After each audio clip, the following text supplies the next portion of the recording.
Hey guys, welcome to Produce and Reuse Part 2.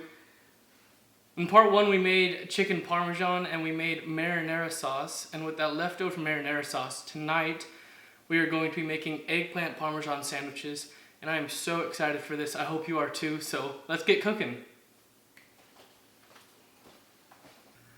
So the first thing that you want to do when you're making eggplant parmesan sandwiches is cut up your eggplant. I'm going to do about 1/4 inch slices.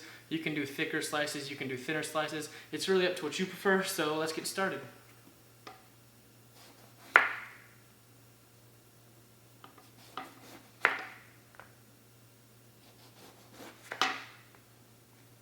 And that is about the thickness that I'm looking for there, about 1/4 inch.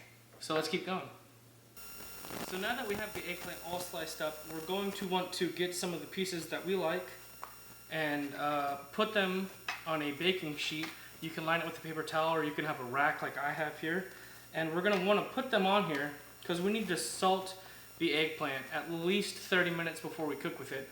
Eggplant kind of has a bitter liquid inside that we want to draw out so it's not stuck in the eggplant when we're frying it. So just put them on a rack like this. We can get some salt here and salt up our eggplants just enough to coat the tops of them. And then we want to let them sit for at least 30 minutes. You can go up to an hour and a half, but at least 30 minutes is what you want to draw out that liquid. So let's go. So while the eggplant is drying out, we're gonna make a quick basil pesto to go on top of the sandwich. I think it's gonna pair very nicely with this, and it's very quick and easy to make.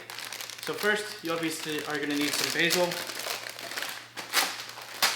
Get this open, get this basil out, and you don't want these stems in here, all these stems, you just want the top leafies. So you just grab the stems and twist, and you'll break all of them off. And then all you need to do from there is put these tops in here,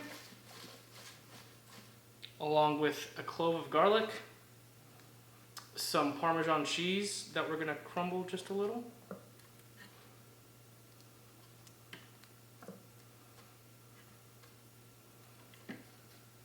some toasted pine nuts. You can get these in the baking section of grocery stores. They're not going to be in like the nuts section. I looked for them there. We're going to need quite a bit of olive oil here.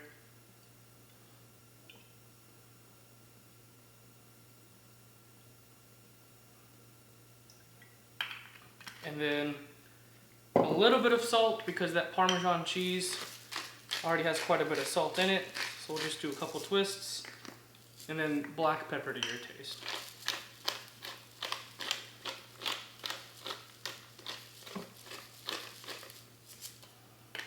Then we're going to grind it up.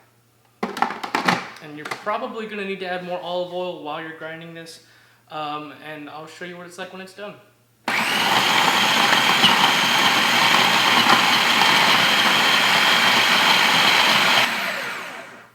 Sometime during this process, you're going to want to take the lid off and scrape the sides down to make sure that all those pine nuts and bits of Parmesan are getting blended up.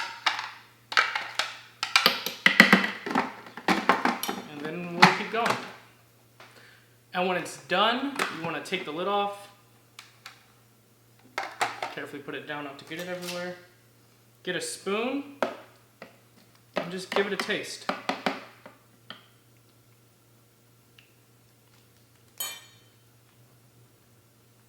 So I need more salt in mine for sure. So that's what I'm going to include. If you think it tastes good, then you can keep it the way that it is. If it needs something, add that something. If you want to add something that I didn't mention here, definitely go ahead and add that something. I should also mention that I like mine fairly smooth. You can leave it as chunky as you'd like. So,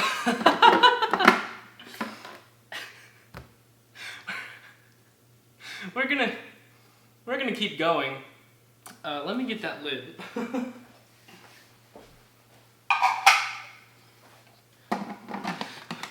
Keep forgetting to lock that top in. So we're gonna keep going, mix it a little bit more, and then I'll taste it again. So taste it again. I'm locking the lid this time, making sure it's staying on. Give it a taste.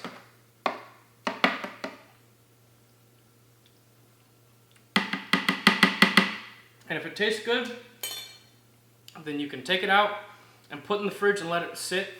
I found that pesto, when it sits a little, the flavors, they mellow out, they calm down. It's not as harsh and earthy, and it just mellows out and it turns into a very delicious sauce or dip or side or whatever pesto is. So I want to take this, let it rest while our eggplants are still being salted and drawing out the moisture, and we'll be back when all that's done. And I forgot to show y'all, but this is the texture that you're looking for your pesto. A little thick, but still runny enough. That'll slide off the spoon. And that's how you like it.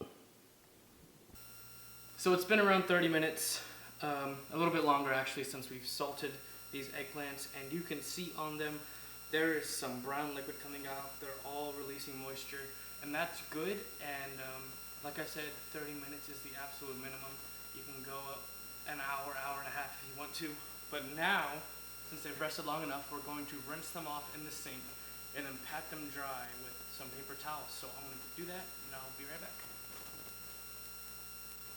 And now that we have our eggplants dried off, it's going to be the exact same process that we use to make the Parmesan chicken. We're going to batter it up and fry it, although this time, to make it a little bit easier on myself, I have a pan here that I'm just going to put the finished eggplants in, so I can just drop them in whenever they're ready. So let's do that.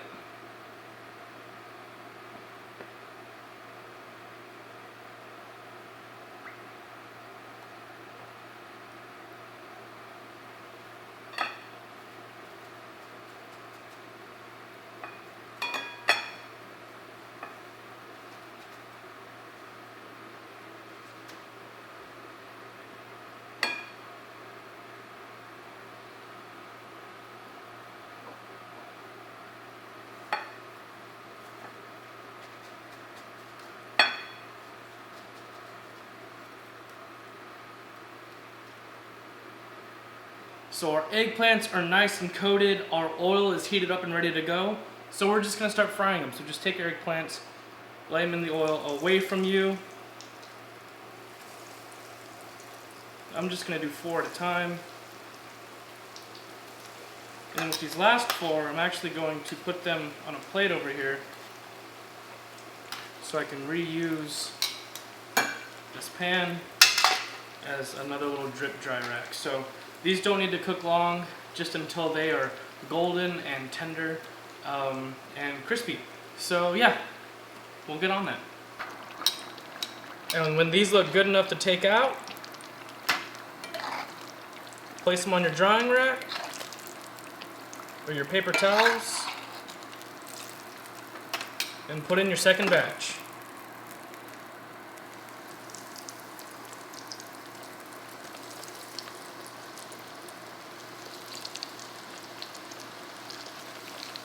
And let them go. Alright, so here we are ready to make our eggplant parmesan sandwich. I have our fried eggplant, we have pesto, we have the marinara sauce we made in the first episode, which I definitely didn't just reheat in the microwave. Because this is a cooking show and you don't do that. Yeah, and we have mozzarella cheese and more Parmesan. So I'm going to layer this. You can do any layer combination that you want, but I'm going to put a little bit of marinara sauce on the bottom here, followed by, let's get 2 of these beautiful little Parmesans on here, followed by some fresh mozzarella, and then a little grating of Parmesan on top. And then the top bun is going to get our pesto.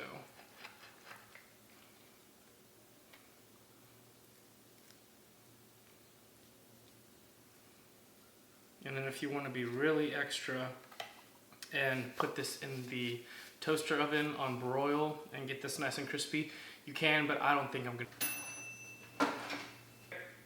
So I put it in the toaster oven and got it gooey and yum. So we're gonna juggle the top bun.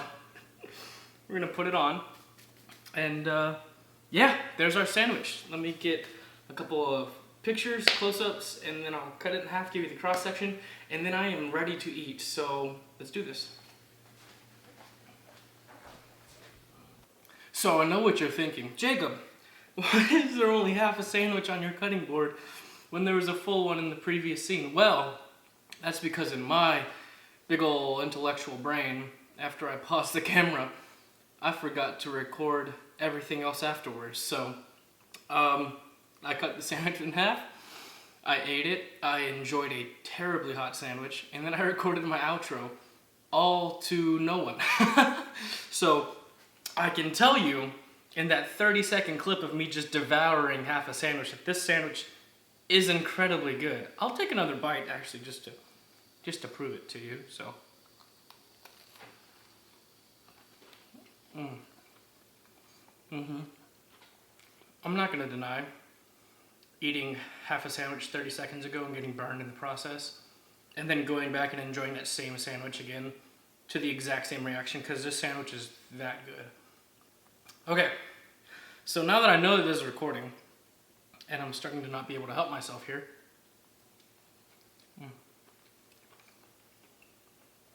let's get the outro here. So, if you enjoyed this video, go ahead and leave me a like. If you saw something that you liked or that you didn't like, leave it in the comments down below. And if you have something that you want featured in a future video, let me know, and I'll be happy to make it. My name is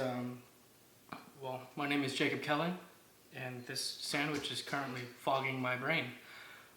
My name is Jacob Kelly, and I hope that you have a great, great evening. Thanks.